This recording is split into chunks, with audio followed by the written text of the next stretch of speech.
ঠেলায় পড়ে এখন ওর মনে হচ্ছে আমি যেন ওকে ছোট বোন মনে করে আমি ওকে ক্ষমা করে দিই। ঠিক আছে, আমি ওকে ক্ষমাও করে দেবো, কিন্তু আমি ওকে একটাই কথা বলতে চাই যে এখন এসে তোমার মনে হচ্ছে যে তোমার ফ্যামিলি আছে, তোমার ফ্যামিলির লোক দেখলে কি হয়ে যাবে, তোমার হাজব্যান্ড দেখলে কি হয়ে যাবে, মান সম্মান চলে যাবে, এখন এসে তোমার মনে পড়ছে। আর এতদিন ধরে যে আমার তুমি মানে কমেন্টে এত এত কমেন্ট করতে, এত এত বাজে বাজে আমাকে নিয়ে কথা বলতে, আমার পরিবারও তো আমার ভিডিও দেখে, আমার হাজব্যান্ডকে নিয়ে তুমি অনেক নোংরা নোংরা কথা বলেছো, মানে ইভেন এই টাইপসের একটা কথা বলেছে। আমি তোমাদেরকে বলছি, তোর বরের সঙ্গে তোকে দেখতে মানায় না, তুই দেখতে বুড়ি, তোর বরকে আমাকে দিয়ে দে। এইরকম মানে ভাবো মানে কোন মেন্টালিটির মেয়ে, ও একটা বিবাহিত মেয়ে হয়ে আমার বরের সাথে মানে এরকম টাইপের কমেন্ট করেছে।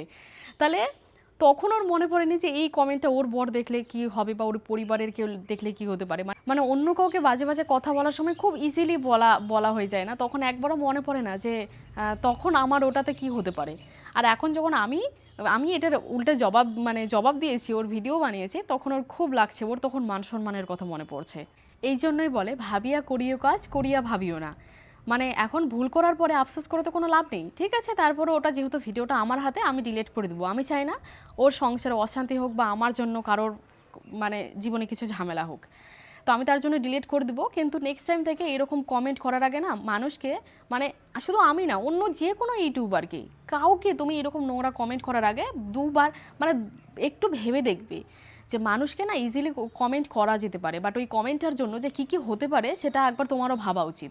এইবার আমি আমার শুভচিন্তকদের মানে যারা তোমরা আমাকে ভালোবাসো, যারা আমাকে সাপোর্ট করো, আমি তাদের জন্য মানে এই কথাটা বলছি যে তোমরা আমাকে অনেকে ভালোবেসে বলো যে দিদি এইসব বাজে মহিলাদের, মেয়েদের বা যারা বাজে কমেন্ট করে তাদের কথায় কান দিও না, আমরা তোমাকে অনেক সাপোর্ট করি, তুমি আরও এগিয়ে যাও, এইসব কথা তুমি মানে ইগনোর করো, অ্যাভয়েড করো। দেখো আমি সত্যি অ্যাভয়েড করতে চাই, এইসব কথা আমি ইয়ে করতে চাই না, কিন্তু এই মেয়েটাকে নিয়ে যান আমি এই জন্যই ভিডিও বানিয়েছি।